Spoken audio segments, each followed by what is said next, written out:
Hello and welcome. This explained that and this is how to put subtitles in Capcut. So first, open up your Capcut PC. Make sure that you already have imported your files that you want to put subtitles on.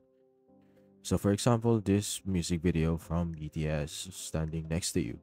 So what we're going to do is go to the text section, then go to auto caption, tap on the language that we are doing on the subtitles on, and then tap on create. So wait for a while till it's added, and you'll be able to see there a newly added text above the video.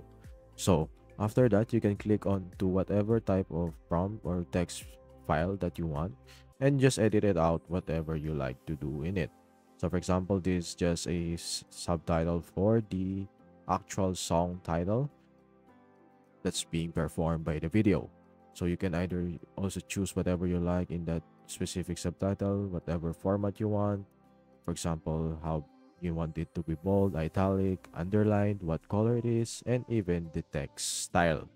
So just do it in every text that you want, and that's how to put subtitles in CapCut. You just have to copy and paste, so you have a complete form of it in doing the subtitles. And that should be it.